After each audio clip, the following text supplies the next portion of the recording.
ನಾನು ಯಾವುದೇ SDPI ಸದಸ್ಯೆಯೊಂದಿಗೆ ನಾನು ಪ್ರತಿಭಟನೆ ಮಾಡಲಿಲ್ಲ. ಯಾಕೆಂತ ಹೇಳಿದ್ರೆ ಸಾಕ್ಷಿ ನೀವೇ ಇದ್ದೀರಿ ಅದಕ್ಕೆ. ಯಾಕೆಂತ ಹೇಳಿದ್ರೆ ಪ್ರತಿ ಸಾಮಾನ್ಯ ಸಭೆಯಲ್ಲಿ ಉಲ್ಲಾಲವಾಣಿ ನಮ್ಮ ಸಾಮಾನ್ಯ ಸಭೆಯಲ್ಲಿದೆ.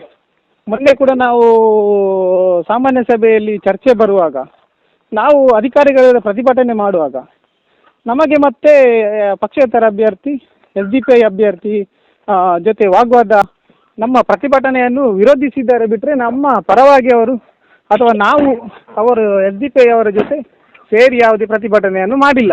ಅದಕ್ಕೆ ಪೂರ್ಣ ಪ್ರಮಾಣದ ಸಾಕ್ಷಿ ಯಾರಂತ ಹೇಳಿದರೆ ಉಲ್ಲಾಲವಾಣಿ ಕೂಡ ಇದೆ. ಆದ್ದರಿಂದ ನಾನು ಕಳೆದ ಸಾಮಾನ್ಯ ಸಭೆಯಲ್ಲಿ ಪ್ರತಿ ಸಾಮಾನ್ಯ ಸಭೆಯಲ್ಲಿ ಕೂಡ ನಾನು ಪಕ್ಷಕ್ಕೆ ಮುಜುಗರ ಆಗದ ರೀತಿಯಲ್ಲಿ ಪಕ್ಷದ ಪರವಾಗಿ ನಾನು ಮಾತಾಡಿದ್ದೇನೆ ಬಿಟ್ಟರೆ ಮತ್ತು ಪಕ್ಷಕ್ಕೆ ಮುಜುಗರ ಆಗುವ ರೀತಿಯಲ್ಲಿ ನಾನು ಯಾವುದೇ ರೀತಿಯಾದಂಥ ಬೆಳವಣಿಗೆಯನ್ನು ನಾನು ಮಾಡಲಿಲ್ಲ. ನಾನು ಪ್ರತಿ ಸಾಮಾನ್ಯ ಸಭೆಯಲ್ಲಿ ಬಡವರ ಪರವಾಗಿಯೇ ಮಾತಾಡಿದ್ದೇನೆ ಬಿಟ್ಟರೆ ನಾನು ಬೇರೆ ಯಾವುದೇ ರೀತಿಯಾದಂಥ ಇದು ಮಾಡಲಿಲ್ಲ. ಆದ್ದರಿಂದ ನನಗೆ ಈ ಶಿಸ್ತು ಕ್ರಮ ಭಾರತೀಯ ಜನತಾ ಪಾರ್ಟಿಯ ಎಲ್ಲ ಸಿದ್ಧಾಂತವನ್ನು ನಾನು ಒಪ್ಪಿ ಪ್ರಾಮಾಣಿಕತೆಯಿಂದ ಕೆಲಸ ಮಾಡಿದಂಥ ನಾನೊಬ್ಬ ಕಾರ್ಯಕರ್ತ.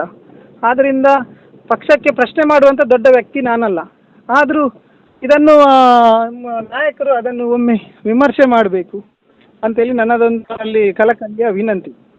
ಓಕೆ ಸರ್, ಹಾಗಾದರೆ ಪಕ್ಷದವರು ನೀವು SDPI ಸದಸ್ಯರೊಂದಿಗೆ ಬಾವಿಗೆ ಇಳಿದು ಪ್ರತಿಭಟನೆ ಮಾಡಿದ್ರಿ ಅನ್ನುವಂಥದ್ದು ಮಿಸ್ಅಂಡರ್ಸ್ಟ್ಯಾಂಡ್ ಮಾಡ್ಕೊಂಡ್ರಾ ಅಂತ? 100ಕ್ಕೆ 100 ಇದು ತಪ್ಪು ಕಲ್ಪನೆ. ಯಾಕೆಂತ ಹೇಳಿದರೆ ಇದಕ್ಕೆ ಸಾಕ್ಷಿ ಸಮೇತ ನಿಮ್ಮ ಹತ್ರ ಇದೆ.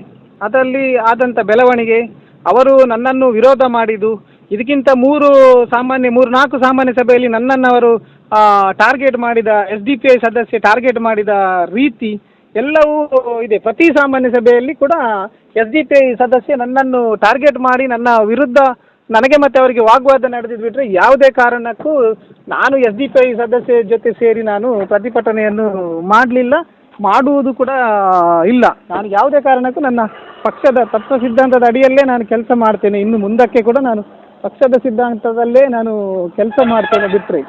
ಮತ್ತು ಇದು ಒಂದು ನನಗೆ ಅವರ ತಪ್ಪು ಕಲ್ಪನೆ ಇರ್ಬೋದು ಅಂತೇಳಿ ನನಗೊಂದು ಅನಿಸಿಕೆ. ಯಾಕೆಂತ ಹೇಳಿದರೆ ನಾನು SDPI ಸದಸ್ಯರೊಂದಿಗೆ ನಾನು ಪ್ರತಿಭಟನೆಯನ್ನು ಮಾಡಲಿಲ್ಲ. ಈ ಬಗ್ಗೆ ನೀವು ಮನವರಿಕೆ ಮಾಡಿದ್ರಾ ಅಂತ? BJP ಜಿಲ್ಲಾಧ್ಯಕ್ಷರಾಗಿರುವ ಸತೀಶ್ ಕುಂಪಲ್ ಅವರಲ್ಲಿ ಈ ಬಗ್ಗೆ ಮನವರಿಕೆ ಏನಾದರೂ ಮಾಡುವಂಥ ಪ್ರಯತ್ನ ಮಾಡಿದ್ರಾ? ನಾನು ಅವರು ನೀಡಿದಂಥ ನೋಟಿಸಿಗೆ ನಾನು ಉತ್ತರ ಕೊಡುವ ಸಂದರ್ಭದಲ್ಲಿ ನಾನು ಅವರಿಗೆ ಮನವರಿಕೆ ಮಾಡಿದ್ದೆ. ಆದರೆ ಅವರು ನನಗೆ ಈವರೆಗೆ ಉಚ್ಚಾಟನೆ ಮಾಡೋದಕ್ಕಿಂತ ಮುಂಚೆ ನನ್ನನ್ನು ಕರೆದು ಯಾವುದೇ ರೀತಿಯಾದಂಥ ಸ್ಪಷ್ಟನೆಯನ್ನು ಅವರು ನನ್ನ ಹತ್ರ ಕೇಳಲಿಲ್ಲ. ಆದ್ದರಿಂದ ಇದು ಏನೋ ಸತೀಶ್ ಕುಂಪಲ್ ನಮ್ಮ ಜಿಲ್ಲಾಧ್ಯಕ್ಷರಾದ ಸತೀಶ್ ಕುಂಪಲ್ ಅವರಿಗೆ ಕೂಡ ತಪ್ಪು ಮಾಹಿತಿಯ ಏನಾದರೂ ಇದೆಯಾ ಅಂತ ನನಗೆ ಗೊತ್ತಿಲ್ಲ. ಅವರು ನನ್ನನ್ನು ಒಂದು ವೇಳೆ ಕರೆದು ನನ್ನ ಹತ್ರ ಮಾತಾಡ್ತಿದ್ರೆ ನಾನು ಅವರಿಗೆ ಮನವರಿಕೆ ಮಾಡುವಂಥ ಆ ವಿಡಿಯೋಗಳನ್ನು ತೋರಿಸಿ ಅವರಿಗೆ ಮನವರಿಕೆ ಮಾಡುವಂಥ ಕೆಲಸ ಕಾರ್ಯಗಳನ್ನು ನಾನು ಮಾಡ್ತಿದ್ದೆ. ಓಕೆ ಸರ್, ಈಗ ಉಚ್ಚಾಟನೆಯ ಬಗ್ಗೆ ಅಧಿಕೃತವಾಗಿ ನಿಮ್ಗೆ ಏನಾದರೂ ನೋಟಿಸ್ ಬಂದಿದೆಯಾ ಅಂತ? ನನಗೆ 19ನೇ ತಾರೀಕಿನಂದು ನನಗೆ ಉಚ್ಚಾಟನೆಯ ಪತ್ರ ಅಧಿಕೃತವಾಗಿ ಬಂದಿದೆ. ಓಕೆ. ನೆಕ್ಸ್ಟ್ ನಿಮ್ಮ ನಡೆ ಏನು ಅಂತ ಮುಂದಕ್ಕೆ ಅಂದರೆ ನಾನು ಕಳೆದ 2 ದಶಕಗಳಿಂದ ನಾನು ಭಾರತೀಯ ದೇಶಪ್ರೇಮ ಇರುವಂಥ ನನ್ನ ಭಾರತೀಯ ಜನತಾ ಪಾರ್ಟಿಯಲ್ಲಿ ಕೆಲಸ ಮಾಡಿದ್ದಕ್ಕೆ ನನಗೆ ಹೆಮ್ಮೆ ಇದೆ. ನನಗೆ ನಮ್ಮ ಪಕ್ಷ ಅನೇಕ ಜವಾಬ್ದಾರಿಗಳನ್ನು ಕೊಟ್ಟಿದೆ. ನಾನು ಗ್ರಾಮದ ಅಧ್ಯಕ್ಷನಾಗಿ ಜವಾಬ್ದಾರಿಯನ್ನು ತಗೊಂಡಿದ್ದೇನೆ. ಮಂಗಳೂರು ಮಂಡಲದ ಯುವ ಮೋರ್ಚಾ ಕಾರ್ಯದರ್ಶಿಯಾಗಿ, ಮಂಗಳೂರು ಮಂಡಲದ ಯುವ ಮೋರ್ಚಾ ಅಧ್ಯಕ್ಷನಾಗಿ, ಮಂಗಳೂರು ಮಂಡಲದ ಕಾರ್ಯದರ್ಶಿಯಾಗಿ, ಮಂಗಳೂರು ಮಂಡಲದ ಪ್ರಧಾನ ಕಾರ್ಯದರ್ಶಿಯಾಗಿ ಅನೇಕ ಜವಾಬ್ದಾರಿಗಳನ್ನು ಕೊಟ್ಟಿರುವಂತಹ ಜವಾಬ್ದಾರಿಗಳನ್ನು ತತ್ವ ಸಿದ್ಧಾಂತ ಅಡಿಯಲ್ಲಿ ನಾನು ಚಾಚು ತಪ್ಪದೆ ಮಾಡಿದ್ದೇನೆ. ಅದರ ಜೊತೆಗೆ ನನಗೆ ಚುನಾವಣೆ ಸಂದರ್ಭದಲ್ಲಿ ನೀಡಿರುವಂಥ ಜವಾಬ್ದಾರಿಯನ್ನು ಕೂಡ ನಾನು ನಿಯತ್ತಾಗಿ ಪಾಲನೆ ಮಾಡಿ ಕೆಲಸ ಮಾಡಿ ನಮ್ಮ ಅಭ್ಯರ್ಥಿಗಳು ಗೆಲ್ಲುವ ರೀತಿಯಲ್ಲಿ ನಾನು ಕೆಲಸ ಮಾಡಿ ಗೆದ್ದಿದ್ದಾರೆ. ಆದ್ದರಿಂದ ನನಗೆ ನನ್ನ ರಕ್ತದಲ್ಲೇ BJP ಇರೋದ್ರಿಂದ ನನ್ನ ಉಚ್ಚಾಟನೆಯಿಂದ ನನ್ನ ಚಟುವಟಿಕೆಯಿಂದ ದೂರ ಇಟ್ಟಿರ್ಬೋದು ಬಿಟ್ಟರೆ ನನ್ನಲ್ಲಿರುವ BJP ಅದು ಸದಾ ನನ್ನಲ್ಲೇ ಇರ್ತಾರೆ. ಅದನ್ನು ಯಾರಿಂದಲೂ ತೆಗಿಲಿಕ್ಕೆ ಸಾಧ್ಯ ಇಲ್ಲ. ಓಕೆ ಸರ್, ಆದರೆ ಎಲ್ಲೋ ಒಂದು ಕಡೆ ನಿವೇಶನದ ಬಗ್ಗೆ ನೀವು ಧ್ವನಿ ಎತ್ತಿದ್ದೆ, ನಿಮಗೆ ಮುಳುವಾಯ್ತಾ ಅಂತ?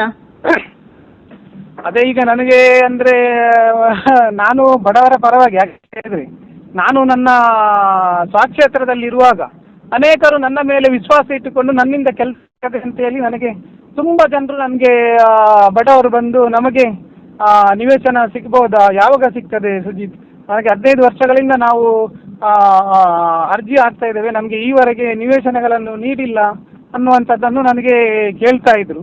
ಮೊನ್ನೆ ನನಗೆ ಒಂದು ಪ್ರಾಯದ ಮಹಿಳೆ ಬಂದು, ನಾನು ಸಾಯುವುದರ ಒಳಗೆ ನನಗೆ ನಿವೇಶನ ಸಿಗ್ಬೋದಾ, ನನಗೆ ಒಂದು ಆಸೆ ಉಂಟು, ನಮ್ಮ ಸ್ವಂತ ಮನೆಯಲ್ಲಿ ನಾನು ಕೂತ್ಕೊಳ್ಬೇಕು ಅಂತೇಳಿ ಆಸೆ ಉಂಟು, ನನಗೆ ನಿನ್ನ ಹತ್ರ ಕೆಲಸ ಆಗ್ತದೆ ಅಂತೇಳಿ ನನಗೆ ಒಬ್ಬರು ಕಳಿಸಿದ್ರು ಅಂತ ಹೇಳುವಾಗ ಅವರ ಭಾವನೆಗೆ ನನಗೆ ಸ್ಪಂದನೆ ಕೊಟ್ಟಿದ್ದೇನೆ ಬಿಟ್ಟರೆ, ಬಟ್ ನಾನು ಪಕ್ಷ ವಿರೋಧದ ರೀತಿಯಲ್ಲಿ ನಾನು ಮಾತಾಡಲಿಲ್ಲ. ಮತ್ತು ನನಗೆ ಅದುವೇ ಮುಳುವಾಯ್ತಾ ಅಂತೇಳಿ ನನಗೆ ಕೂಡ ಅರಿವು ಆಗ್ತಾ ಇಲ್ಲ. ಒಂದು ವೇಳೆ ನಾನು ಅದು ಬಡವರ ಪರವಾಗಿ ಮಾತಾಡಿದೆ, ನನಗೆ ಪಕ್ಷದ ವಿರುದ್ಧ ಅಂತೇಳಿ ಆಯ್ತಾ, ಈ ಶಿಸ್ತು ಕ್ರಮ ಯಾಕೆ ಅಂತೇಳಿ ನನಗೆ ಇನ್ನೂ ಕೂಡ ಗೊಂದಲ. ಮತ್ತು ಇನ್ನೊಂದು ಏನಂತ ಹೇಳಿದ್ರೆ, ಕಳೆದ 35 ವರ್ಷಗಳಿಂದ ಇಲ್ಲಿ ನಮ್ಮ ಕ್ಷೇತ್ರದಲ್ಲಿ UT ಫರೀದ್ರು, UT ಖಾದರ್ ನಮ್ಮ ಸಭಾಧ್ಯಕ್ಷರಾದಂಥ UT ಖಾದರ್ ಅವರು ಕೂಡ ಈವರೆಗೆ ನಮ್ಮ ಕೋಟೆಕಾರ ಪಟ್ಟಣ ಪಂಚಾಯತಲ್ಲಿ ಯಾವುದೇ ರೀತಿಯಾದಂಥ ನಿವೇಶನವನ್ನು ಕೊಡಲಿಲ್ಲ. ನಾನು ಈ ಬಡವರ ಪರವಾಗಿ ನಿವೇಶನದ ಬಗ್ಗೆ ನಾನು ಮಾತಾಡುವಾಗ ನಮ್ಮ ಪಕ್ಷ ನನ್ನ ಪರವಾಗಿ ನಿಂತು ಹೋರಾಟಕ್ಕೆ ಇಳಿದು ಬಡವರಿಗೆ ನಿವೇಶನ ನೀಡಲಿಕ್ಕೆ ಸಹಕಾರ ಮಾಡ್ತಾರೆ ಅಂತ ನನ್ನ ಒಂದು ಯೋಚನೆ ಇತ್ತು. ಆದರೆ ಏಕಾಏಕಿ ನನಗೆ ಉಚ್ಚಾಟನೆಯ ಪತ್ರ ಬರುವಾಗ ನನಗೆ ತುಂಬ ಆಘಾತ ಕೂಡ ಆಯಿತು. ಓಕೆ ಸರ್, ಈಗ ಅದು ಉಚ್ಚಾಟನೆ ಏನಿದೆ ಅದನ್ನು ನೀವು ಒಪ್ಪಿಕೊಳ್ತೀರಾ ಅಂತ, ಈಗ ಇನ್ನು ಮನವರಿಕೆ ಮಾಡುವಂತ ಪ್ರಯತ್ನ ಮಾಡ್ತೀರಾ ಏನು ಅಂತ? ಖಂಡಿತವಾಗಿಯೂ. ಯಾಕೆಂತ ಹೇಳಿದ್ರೆ ನಾನು ಪಕ್ಷದ ಶಿಸ್ತು ಉಲ್ಲಂಘನೆಯನ್ನು ಮಾಡಿದವನಲ್ಲ. ಆದ್ರಿಂದ ಏನೋ ನಮ್ಮ ನಾಯಕರಿಗೆ ತಪ್ಪು ಮಾಹಿತಿಯಿಂದ ಈ ರೀತಿ ಆಗಿದೆ ಆಗಿರ್ಬೋದು ಅಂತ ನನ್ನ ಅನಿಸಿಕೆ. ಮತ್ತು ನಾನು ಪಕ್ಷ ವಿರೋಧಿ ಚಟುವಟಿಕೆ ಮಾಡದಿರುವುದರಿಂದ ನಾನು ಅದನ್ನು ಒಪ್ಪುವಂಥ ಪ್ರಶ್ನೆ ಇಲ್ಲ. ಆದರೆ ನಮಗೆ ಪಕ್ಷದ ಕೆಲವೊಂದು ಸಿದ್ಧಾಂತಗಳನ್ನು ನಾವು ಒಪ್ಪಲೇಬೇಕಾಗ್ತದೆ. ಆದ್ದರಿಂದ ನಾನು ಜಿಲ್ಲಾಧ್ಯಕ್ಷರಾದ ಸತೀಶ್ ಕುಂಪಲ್ರವರ ಮನೆಗೆ ಕೂಡ ನಾನು ಭೇಟಿ ಕೊಟ್ಟಿದ್ದೇನೆ. ಅವರಿಗೆ ನಾನು ಅದರ ಬಗ್ಗೆ ನಾನು ಮನವರಿಕೆ ಮಾಡಿದ್ದೇನೆ. ಇನ್ನು ಮುಂದಕ್ಕೆ ಅವರು ಯಾವ ರೀತಿ ಕ್ರಮ ತಗೊಳ್ತಾರೆ ಅಂತೇಳಿ ಅವರಿಗೆ ಬಿಟ್ಟದ್ದು. ಓಕೆ ಸರ್, ಕೊನೆಯದಾಗಿ ಈಗ ಬಿಜೆಪಿ ಮುಖಂಡರಿಗೆ ನಮ್ಮ ಉಳ್ಳಾಲ ವಾಹಿನಿ ಕಡೆಯಿಂದ ಏನು ಹೇಳ್ತೀರಾ ಅಂತ, ಯಾವ ರೀತಿಯಾಗಿ ಹೇಳ್ತೀರಾ ಅಂತ ಕೊನೆಯದಾಗಿ?